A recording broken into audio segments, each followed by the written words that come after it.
going to look for other business partners.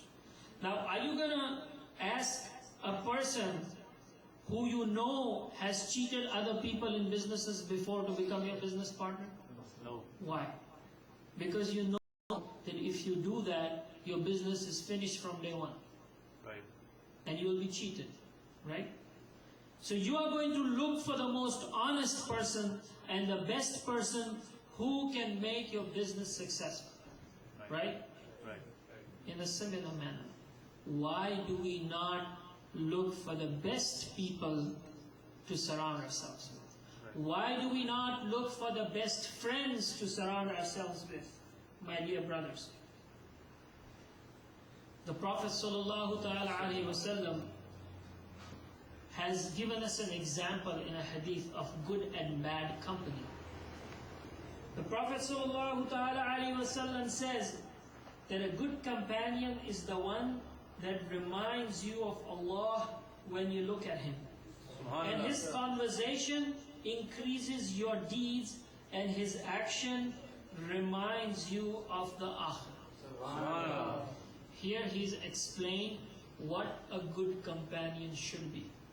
So if we look for a friend, if we look to seek somebody's company, we should look for a person, according to this hadith, who reminds us of Allah subhanahu wa ta'ala. His every word reminds us of Allah subhanahu wa ta'ala, and his actions remind us of Akhirah.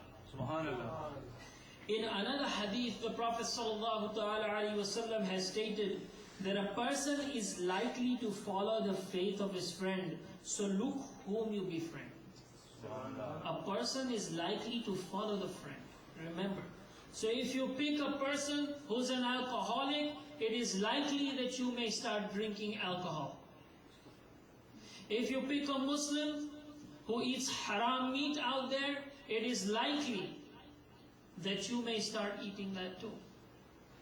If you pick up a Muslim friend who watches television and movies, it is likely that you may start doing too. So the conclusion is that if you pick a sinner to be your friend, it is likely that the bad influence of that sinner is going to surround you, and you will start sinning too. My dear brothers, right in front of you in this masjid, you have an opportunity to be a part of the Madani Mahal, the Madani righteous environment of Dawat-e-Islam. Subhanallah. It is right in front of you, very probably very close to you live.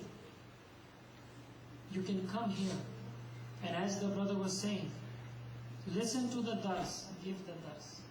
Travel in the Madani Qafila and try to become a better Muslim. Try to learn the sunnahs of the Prophet sallallahu ta'ala alayhi wa sallam.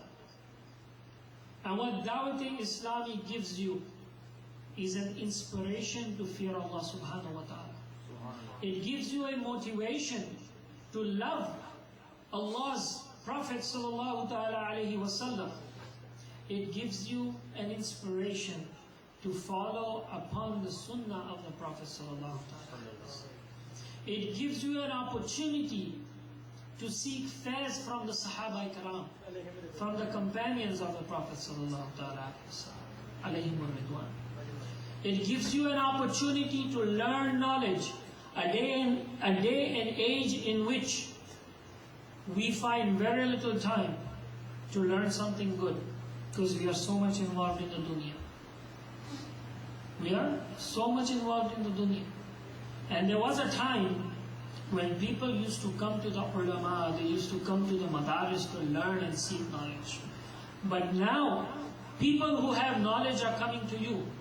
What better opportunity than to avail that, right? Why should we waste this opportunity? Come to this masjid, come to the Ijtima, travel in the Madani Qafla, contact the local brothers here.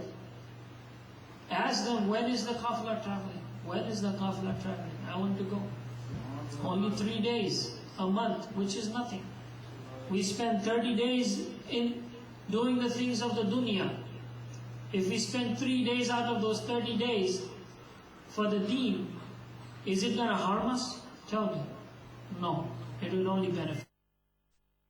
Because these 3 days will make our 27 days even better. Inshallah Azza wa Jalla. So the conclusion of today's talk is to seek a good mahal, a good environment for ourselves.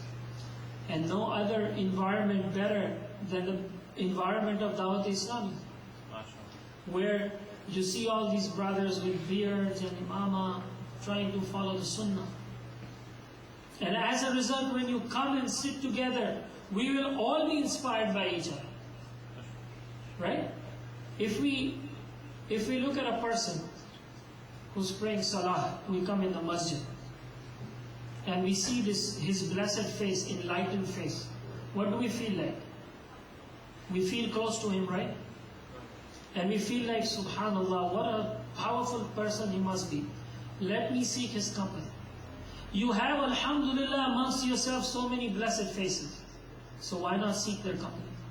May Allah subhanahu wa ta'ala give us the opportunity to come into this masjid, come into the Ijtima on Thursday, travel in the Madani Qafla, give dars, spread the deen of Allah subhanahu wa ta'ala into unknown cities and unknown villages where no Muslim has ever reached. May Allah subhanahu wa ta'ala forgive our sins for the sake of His beloved Prophet sallallahu ta'ala alayhi wa sallam and the Prophet sallallahu ta'ala alayhi wa sallam Sahaba alayhim wa ridwan. Jazakallahu khair.